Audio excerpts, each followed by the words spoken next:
감사합니다. 가난한 과부는 왜 생활비 전부를 헌금했을까라는 제목으로 하나님 말씀 함께 나누겠습니다.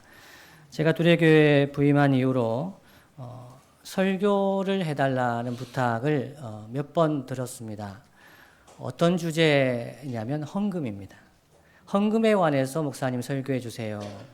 이런 부탁을 몇 번을 들었습니다. 그래서 한 번은 해야겠구나.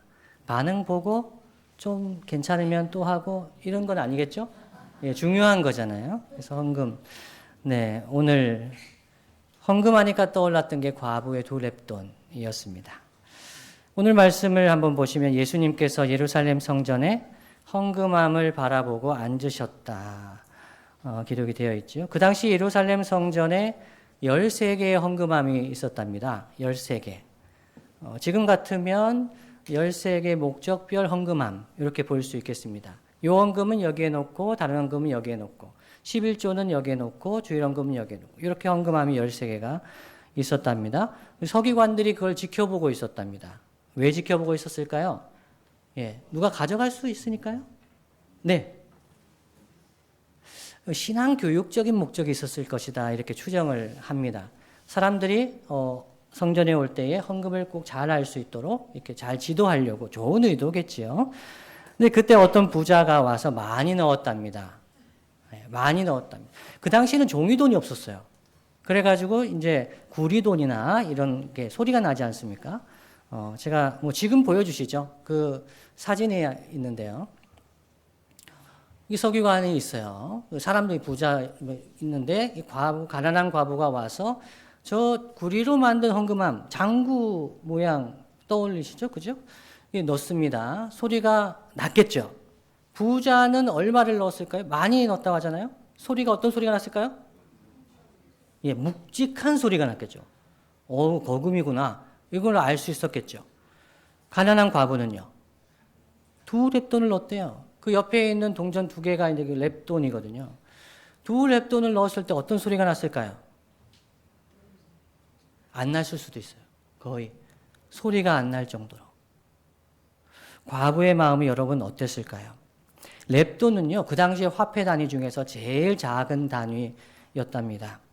한 데나리온이 하루 품삯이었거든요. 하루 열심히 일하면은 벌 수 있는 돈, 보통 노동자가요. 한 데나리온이었는데 그 데나리온의 64분의 1 정도 되는 게 한 렙돈이었대요. 그러니까 한 10만 원 정도를 하루에 번다고 생각하면은 2렙돈이면 한 3천 원 정도? 그 정도 돈을 넣었답니다. 작게 보였겠죠? 과부의 마음이 어땠을까요? 저는 어렸을 때, 초등학교 때, 중학교 때, 가난할 때 헌금 시간이 정말 불편했습니다. 그때는 주머니가 돌아다녔거든요. 잠자리채 같은 거. 잠자리채는 잠자리를 잡으러 써야 되는데 요거를 왜 교회에 가져와가지고 돌리는가? 너무 불편했어요. 제 마음이 너무 불편했어요. 그래가지고 100원을 용돈을 받는데 50원은 오락실에 바치고 저에게 즐거움을 주는 곳이잖아요. 지금 같으면 아케이드 이런 그 PC방에 바치고 50원을 하나님께 바치는데 소리도 안 나요. 손도 부끄럽고요. 그래서 제가 목회를 하면 이 헌금 주머니부터 없애고 싶다 이런 간절한 마음이 있었어요. 그래서 제가 미국 유학을 갔는데 미국에는 어떻게 하는지 봤는데요. 이 석갈비 그릇 같은 그런 쟁반이 돌아다녀요. 다 보여요, 다 보여요. 이게 1불인지 5불인지 100불인지 다 보이는 거예요. 제가 이게 쿼터를 넣을 수가 있는 거예요? 너무 불편했어요. 왜 그랬을까요? 신앙 교육이든 이유는 있겠죠. 저는 과부의 마음이 정말 불편했을 것 같아요. 근데 예수님이 제자들을 부르셔서 말씀하십니다. 진실로 말씀하세요. 아멘. 중요한 말씀하실 때 이러시잖아요. 그 가난한 과부가 다른 모든 사람보다 더 많이 넣었다고 하셨어요. 예수님은 어떻게 하셨을까요? 그래서 예수님의 신성을 인정하지 않는 사람들은 이 부분이 후대에 삽입됐다고 생각해요. 그런 생각을 하는 분들이 있어요. 근데 예수님은 하나님의 아들이시잖아요. 하나님의 아들이시잖아요. 그리스도시잖아요. 그 과부의 마음을 아시는 거죠. 어려운 중에 우리 같으면 한 3천 원을 헌금한 거예요. 사람들은요 무시했을 거예요. 신경도 쓰지 않았을 거예요. 다른 사람들은 풍족한 중에 헌금했다고 말씀하고 있어요. 풍족한 중에 좀 남는 거 한 거예요. 그런데요, 이 과부는요, 궁핍한 중에 넣었다 그래요. 이 궁핍함이란 것은 가난한 정도가 아니에요. 헬라어로 가난하다고 하면 프토코스를 주로 쓰는데 여기서 이 궁핍함은 프토코스가 아니에요. 휘스테레이시스를 쓰고 있어요. 의도적으로 그렇게 쓰는 거죠. 아주 궁핍한 상태예요. 절대적으로 가난한 상태예요. 이 과부가 자기의 생활비 전부를 궁핍한 중에 넣었다고 합니다. 여러분, 그렇다면 예수님은 우리도 가진 재산 중에서 더 많은 비율을 헌금하라고 말씀하시기 위해서 이런 이야기를 하셨을까요? 만일 그런 의도라면 저는 이 과부를 따라갈 수 없습니다. 생활비 전부를 넣었잖아요. 제가 생활비에 50%를 넣는다고 해도 과부보다 못한 거잖아요. 과부도 너무하죠. 이런 높은 수준을 이렇게 헌금해가지고 우리가 이렇게 힘들게 하는가? 예수님은 왜 과부의 이 헌금을 칭찬하셨을까요? 여러분, 이 과부의 헌금에 대한 칭찬은 타락하고 부패한 그 시대의 성전 지도자들에 대한 책망을 의미했습니다. 성경을 읽을 때는 항상 앞과 뒤, 전후 맥락을 봐야 돼요. 앞부분에 뭐라고 말씀을 하셨습니까? 38절부터 한번 보시죠. 예수께서 가르치실 때 이 서기관들을 조심하라고 하셨어요. 서기관들. 어떤 사람들입니까? 긴 옷 입고 다니고 시장에서 문안받는 거 좋아하고 회당의 높은 자리, 잔치 윗자리 원하는 서기관들을 삼가라. 40절이 중요하죠. 그들은 과부의 가산을 삼키며, 이 과부가 나오죠. 그러니까 뒤에 있는 이야기하고 연결되고 있는 것을 볼 수 있어요. 과부의 가산을 삼키며 외식으로 길게 기도하는 자다. 이렇게 말씀합니다. 그 시대의 서기관들의 사역 중에 하나가 기도해 주는 거였대요. 가난한 사람들을 위해서 기도해 주는 거. 길게 기도해 주는 사람은 좀 이렇게 영험하고 신령하게 보였을 수도 있겠죠. 그래서 사람들이 더 많이 지원하고 인기도 있을 수 있었겠죠. 그래서 이 서기관들 중에 길게 기도하는 사람들, 과부의 가산까지도 삼키는 그러한 모습을 책망하셨습니다. 그리고 이어지는 본문이 우리가 읽은 말씀이에요. 그리고 나서 13장을 한번 보시죠. 13장에 성전에 대해서 성전이 무너뜨려질 것이라고 말씀하고 있습니다.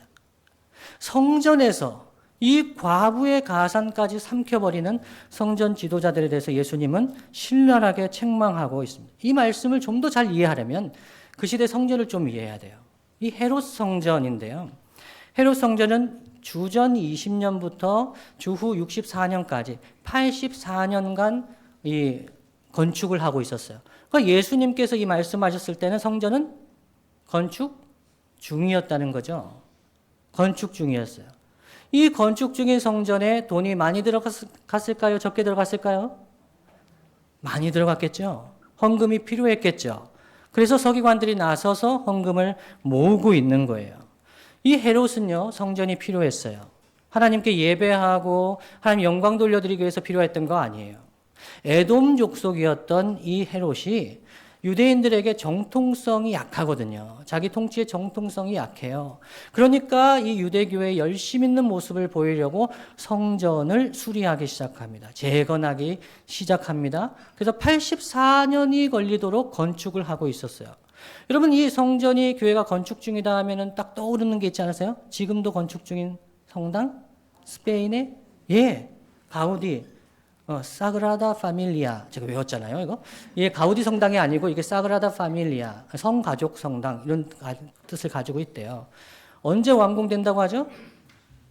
저도 몰랐는데 2026년 완공 예정이었대요. 될지는 모르겠어요. 근데 사람들이 관심이 있죠. 그 당시에 예루살렘 성전 관심이 있었을까요? 없었을까요?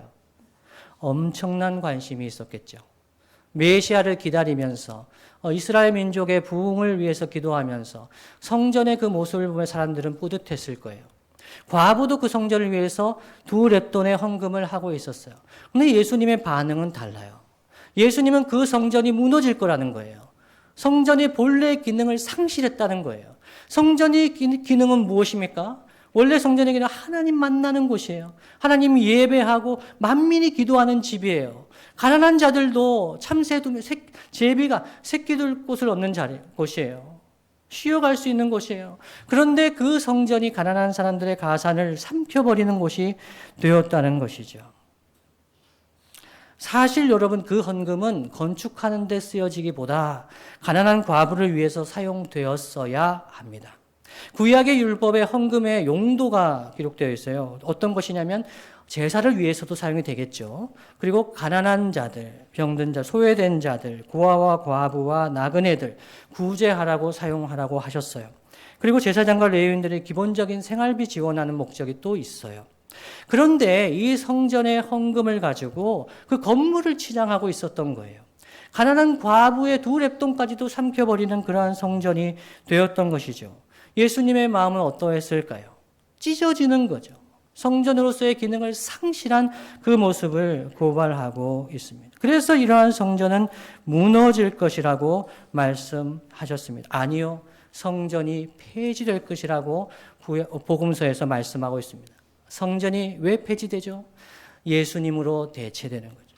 예수님께서 살찌끼시고 피 흘리시면서 성전이 무너지고 3일 만에 다시 일으킨다는 것은 예수님의 십자가와 부활을 보여주는 거잖아요. 그래서 예수님을 통해서 우리가 하나님을 만날 수 있도록 구원의 산 길을 열어주셨기 때문에 구약의 성전은, 그림자와 같았던 성전은 이제는 의미가 없는 것이 되었죠. 예수님의 이 예언은 AD 70년 로마의 디도 장군에 의해서 예루살렘이 함락되었을 때에 성취가 되었습니다. 여러분, 근데 이 본문을 여기서 끝내면 안 됩니다. 예수님의 이 기사가 성전의 폐지만 이야기하는 것이 아니라 가난한 과부의 헌금을 우리가 생각할 때마다 꼭 기억해야 할 것은 한 과부가 생활비 전부를 헌금한 것처럼 우리 예수님께서도 우리를 위해서, 우리를 구원하시기 위해서 스스로 가난하게 되셨다는 것을 우리가 기억해야 합니다. 고린도후서 8장 9절은 이렇게 증거합니다.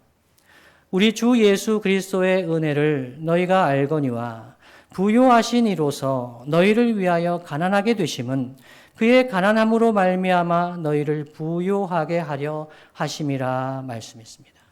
예수님께서 모든 것을 내어주시고 살찌키시고 피 흘리신 이 목적은 무엇이냐면 우리를 구원하시기 위해서입니다. 우리를 영원한 생명으로 부욕해 하시기 위해서 예수님은 십자가를 지셨습니다. 그래서 가난한 과부의 이 헌금을 볼 때마다 우리는 예수님의 그 희생과 구원의 사랑을 기억해야 하겠습니다. 오늘의 말씀 우리의 삶 가운데 적용해 본다면 첫 번째는 우리 주님은 성도의 헌금을 귀하게 여기십니다. 사람들은 우리의 헌금을 보잘것없게 여길지 몰라도, 알아주지 않을지 몰라도 우리 주님은 우리를 아시고 우리의 헌금을 귀하게 여기십니다. 그래서 너무 당연한 얘기지만 헌금의 액수보다 마음이 중요하지요. 우리 예수님은 우리의 마음을 보시는 거죠. 인색한 서기관들은 부끄러워해야 했습니다. 그러나 과부의 믿음과 헌신은 빛나고 있죠. 그래서 교회는 헌금 액수로 사람을 차별하지 말아야 합니다. 너무너무 중요합니다. 성도들의 손을 부끄럽게 하지 말아야 합니다. 사정이 다 있습니다. 1,000원을 헌금하더라도 500원을 헌금하더라도 하나님 앞에 드리는 거 귀한 것입니다. 그거 액수를 보고 판단해서는 아니 되는 것이지요. 제가 중고등학교 때 설교를 들은 적이 있습니다. 1,000원 동전은 헌금하지 말라는 설교였습니다. 물론 좋은 의도에서 그분이 설교하셨죠. 그러나 제 마음은 찢어졌습니다. 저는 1,000원도 못 드렸거든요. 1,000원도 드릴 수가 없었어요. 500원 불우이웃 돕기를 위해서 학교에서 가져오라 그러면 제가 뭐라고 얘기했다 그랬죠? 이제 우리 두레교회 교인들 아시죠? 제가 불우이웃인데 누구를 도와줍니까? 전화도 없는데. 중원아 너희 집에 전화가 왜 없니? 예, 제가 대전에 아는 사람이 없어요. 그러니까 전화할 데가 없어요. 그렇게 대답은 했지만 마음은 찢어지는 거죠. 뭐 없는 거를 물어봐요. 뭐 TV 없는 집, 비디오 없는 집. 저만 손들어야 돼요. 이런 사정을 제가 무슨 불이웃인데 누구를 도와줘요. 이렇게 살고 있었는데 1,000원짜리 헌금하지 말라면 말이 되겠습니까? 교회는 그러면 안 되는 거죠. 교회는 헌금을 귀히 여겨야 되죠. 왜요? 주님이 그 헌금을 귀히 여기시기 때문입니다. 둘째는요, 이 귀한 성도의 헌금을 목적에 맞게 사용해야 됩니다. 목적에 맞게. 헌금을 낭비하지 않는 것도 중요합니다. 그런데 더 중요한 것은 목적에 맞게 사용해야 합니다. 꼭 필요한 곳에 헌금을 사용해야 합니다. 꼭 필요한 곳에 사용하면 하나님께서 헌금하게 하십니다. 성도들의 마음을 움직이십니다. 성령 하나님께서 움직이십니다. 교회는 헌금 거두려고 하지 말아야 돼요. 헌금을 많이 모으려고 하지도 말아야 돼요. 오히려 헌금을 어디에 쓸지를 생각해야 돼요. 정말 필요한 것이 어딘지를 바라봐야 돼요. 그곳을 이야기하면 성도들은요, 헌금하려고 합니다. 그래서 투명성보다 중요한 것은, 교회 재정 운영에서 중요한 것은 방향성이에요. 어디에 사용할 것인지 방향이 중요합니다. 저는 두레교회 와서 한 3개월째 있습니다만은 교회 재정의 투명성은 우리 두레교회만한 교회가 있을까? 정말 투명하게 운영을 합니다. 중요하죠. 그러나 동시에 중요한 것은 방향입니다. 무엇을 위해 헌금을 해야 될까요? 이 방향을 잘 잡으면, 교회가 무엇을 위해서 헌금해야 될지 알면 헌금을 부탁할 수도 있어야 합니다. 제가 이전 교회에 있을 때 어떤 자매가 뇌종양 수술을 했습니다. 처음 한 번 수술하고 두 번째 수술했는데 재발이 됐습니다. 이제는 어떻게 할 도리가 없답니다. 그래서 이제 약물로 치료할 수밖에 없다고 하는데 그 신약이 한 박스에 250만 원인 거예요. 근데 그 집은 수급자 가정이기 때문에 그걸 감당할 수가 없어요. 청년인데요. 20대예요. 꽃다운 나이인데 방법이 없다는 거예요. 그래서 청년들하고 그때 만나서 회의를 했어요. 어떻게 할까? 목사님, 우리가 뭘 할 수 있을까요? 교회에서는 벌써 두 번에 수백만 원을 이렇게 지원을 한 거예요. 어떻게 할까? 어떤 분들은 이렇게 얘기해요. 이번엔 250만 원이지만 또 지원하고 또 필요하고 그렇지 않겠느냐? 언제까지 할 수 있겠느냐? 또 어떤 분들은 이렇게 얘기하셨어요. 살 수 있겠느냐? 그렇게까지 얘기하셨어요. 그때 우리 청년들이 모여서 기도했어요. 하나님 어떻게 할까요? 잘은 모르겠고 그 뒤에 어떻게 될지 모르겠고 그냥 250만 원이라도 모아보자. 우리가 할 수 있는 것이 뭘까? 일일 찻집 했어요. 일일 찻집을 해가지고 그때 얼마가 모였을까요? 1,100만 원이 모였어요. 그 이후로 또 두 번을 일일 찻집을 더 했어요. 교인들도 놀라고 저희들도 놀랐어요. 어디에 쓰기를 주님이 원하시는지, 필요한 곳이면 주님이 주세요. 근데 그것을 살피지 않고 돈을 모으고 성전, 교회 건물 짓는데 그렇게 쓰면 안 되는 거죠. 물론 건물이 필요할 때도 있겠죠. 그러나 정말 중요한 것이 어딘지를 봐야 되는 것입니다. 두 번째죠. 귀한 성도의 헌금을 목적에 맞게 사용해야 되는데, 세 번째는 그 교회 헌금은 우선적으로 이웃을 위해서 사용되어야 합니다. 가까운 이웃, 우리 교회 내에 있는 이웃을 위해서 사용되어야 합니다. 본문에서 부자가 가난한 사람 과부와 함께 등장하죠. 정말 어울리지 않는 장면이에요.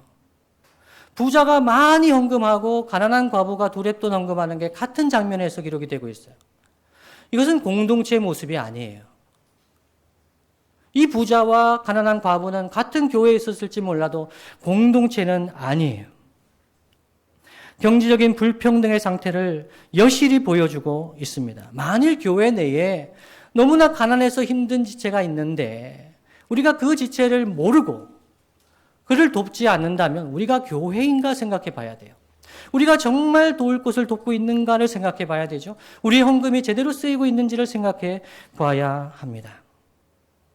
초대교회 때는 그렇지 않았답니다.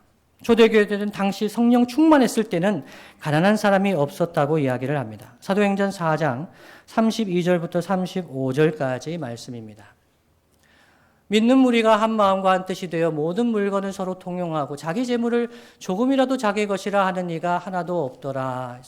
사도들이 큰 권능으로 주 예수의 부활을 증언하니 무리가 큰 은혜를 받아 그 중에 가난한 사람이 없으니 이는 밭과 집 있는 자는 팔아 그 판 것의 값을 가져다가 사도들의 발 앞에 두매 그들이 각 사람의 필요를 따라 나누어 줌이라 했습니다.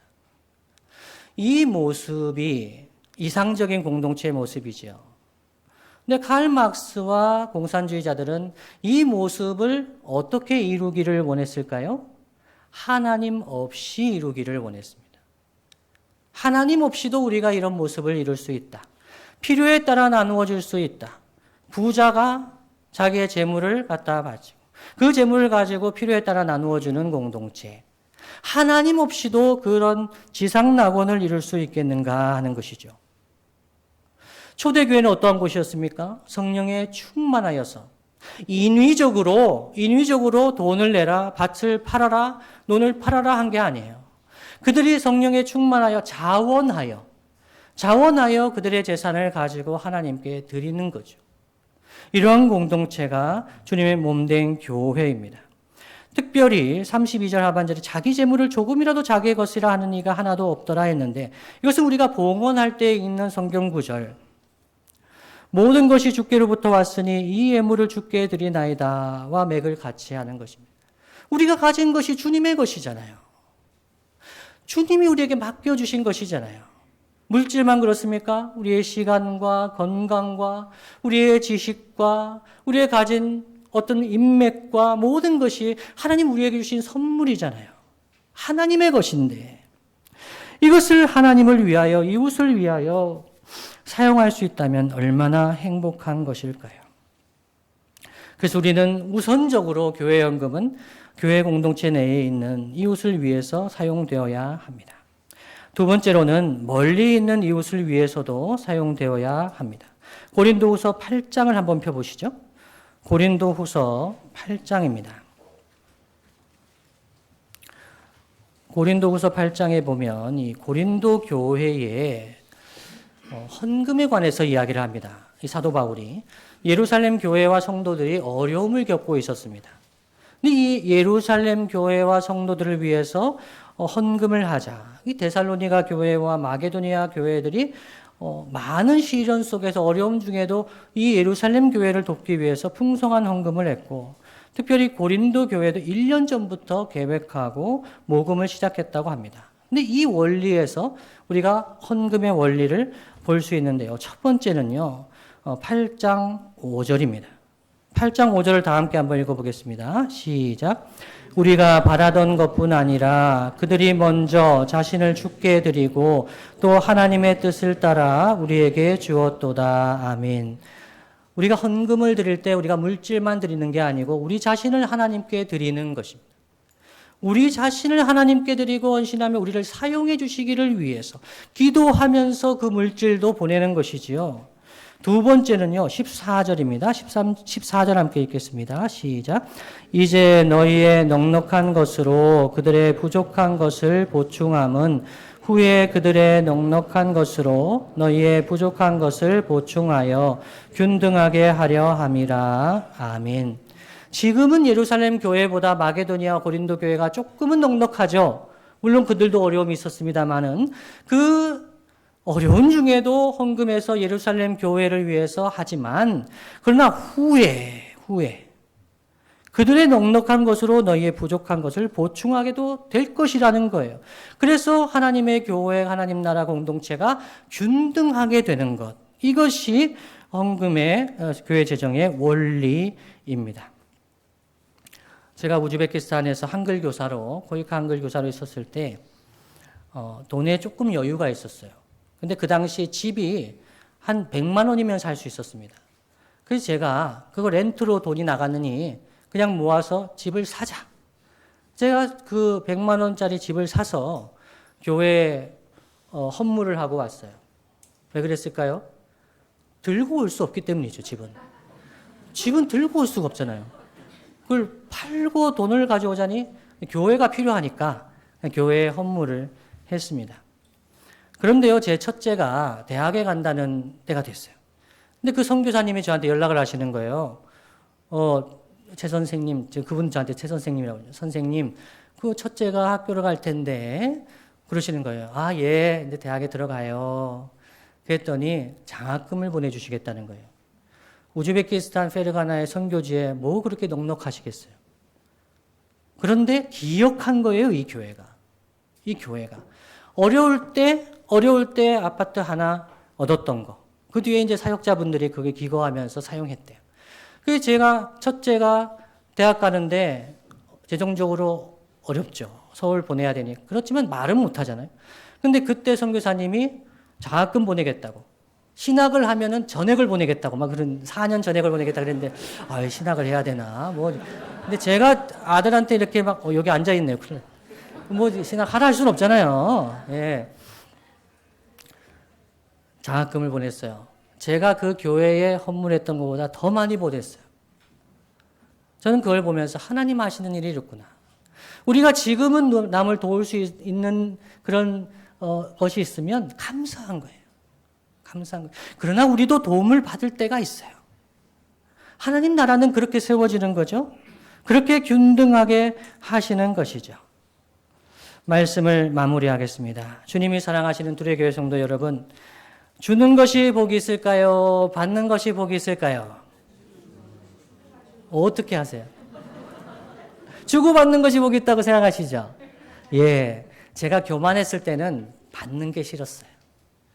제가 교만했을 때는 받는 게 싫더라고요. 내가 주면서 살아야지. 왜 받는가? 그래서 어려운 얘기도 잘 안 하고, 그렇게 살았더랬어요. 근데 하나님은 주고받게 하시더라고요. 제가 어려울 때는 받을 줄도 알아야 돼요. 받았으면 또 줄 줄도 알아야 되죠? 그런데 주님은 이 사도행전 20장 35절 말씀에 분명히 말씀하셨어요. 주는 것이 받는 것보다 더 복이 있다는 거예요. 한번 구절을 보여주시죠. 범사에 여러분에게 모본을 보여준 바가 사도 바울이죠. 같이 수고하여 약한 사람들을 도왔다는 거예요. 사도 바울이. 또 예수께서 친히 말씀하신 바, 복음서에 보면 이게 없어요. 근데 이제 초대교회 성도들 알았던 거죠. 주 예수께서 친히 말씀하신 바, 주는 것이 받는 것보다 복이 있다 하심을 기억하여야 할지니라 했습니다. 주는 것이 받는 것보다 복이 있어요. 줄 때 기쁨이 있어요. 교회는요, 언제 행복할까요? 줄 때 행복해요.